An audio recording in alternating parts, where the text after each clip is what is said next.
Hi guys, me again. Sorry it's been a minute, I have the attention span of a toothbrush. Today, I just want to share with you a little story. A tale of determination, tragedy, and chasing your dreams. A tale of why you should always local record your speedruns, even if you stream. Our tale takes us back to the far off distant time of late 2021. Spyro 1 80% was arguably at one of its most dormant points at this time. The only people running it were myself and Eyeball07, among a couple others. Rat Proxy hadn't really been popularized just yet. This was about 9 months after Deoman got his world record of 37.57 with a first try rat, but nobody else had really implemented it into runs. The choice is either go through Twilight Harbor, attempt Twilight Harbor skip and most likely not hit it, or attempt Rat Proxy and most likely not hit it. We're not even going to think about Codeless. It was around this time when Jazza, who I'll call JX for simplicity, changed any% forever by being the first person to ever use a roll to get into the Gnasty Norkhead. This had been theorized to be possible by none other than Saboom back in 2014, but Saboom never quite managed to actually make it work. Saboom's approach didn't consider that a running start would conserve extra momentum for enough height to make it in. Unfortunately, the footage of his attempt is lost, but that's okay. JX had shown the way to a new, more consistent method of getting into the Gnasty Head that, if you got good at it, left you with a really solid chance of finishing a run with a lot of time save.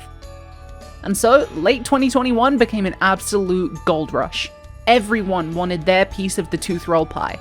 Existing runners were grinding it out, old runners were returning to try and get a new PB, and the trick garnered a lot of attention from people who had otherwise never speedran Spyro. For a brief moment in time, any% was back and more popular than I'd ever seen it. Myself? I had a 41.54 that I was desperate to beat, and had been stuck trying to beat for months on account of me hitting first try Rat Proxy and not being able to beat the insane endgame it gave me. In fact, that 41.54 is the PB that took the longest for me to beat. Ever. All the way up to my 37.27 today, not a single PB gave me a harder time. So you can imagine with the advent of this new trick, I was ready to come back and finally improve my time. It didn't take long for me to start cranking out the PBs. I took a few streams dedicated to learning tooth roll, and once I got back to runs, this is what I like to affectionately refer to as the golden era of my streams. I was in the zone with improving. 41.40, 41.39, 41.03. Within 36 hours, I had already improved my PB by 41 seconds. My next minute barrier, the 40, was in sight. Whilst the 40 doesn't seem like all that impressive of a time by today's standards, believe me, it's not easy to get, and was a pretty revered minute barrier, followed only by the coveted sub 40. 40.52, 40.18, 40.10, 40.01. This stretch took me a little over 2 months. 2 months to improve my PB by 1 minute and 2 seconds. I was on the horizon of my biggest ever goal in speedrunning at the time. 39 minutes in Spyro the Dragon any%.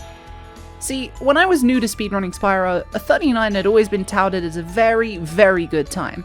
One that even the best runners I knew of at the time either didn't have or had to grind very, very, very hard to get.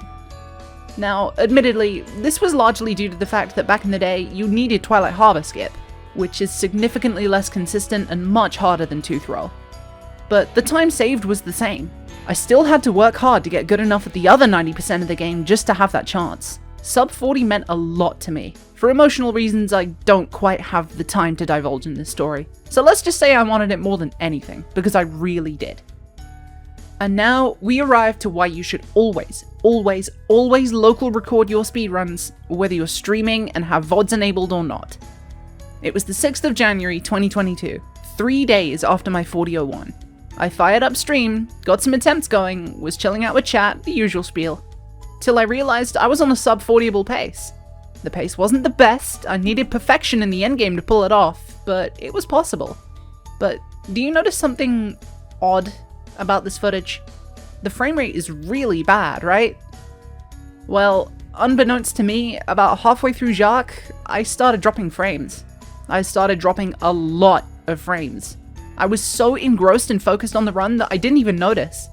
I first noticed that something was wrong when I got first try tooth roll on sub 40 pace, and absolutely nothing was happening in chat.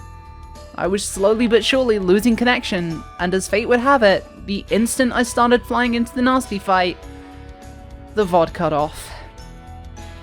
I ended up splitting the run at a very high 39.59. But without the VOD to retime it, I could never tell whether or not it was truly my first sub 40. It must have been by a matter of frames, and I would never, ever know the answer. It was the most defeated I had ever felt in my entire speedrunning career. A feeling I could have easily avoided had I simply just hit the record button. So, let this be a lesson to all. If you're doing something important that needs to be preserved, take no chances. Make sure you're recording. You'll never know when you'll find what you're looking for. Thanks for watching.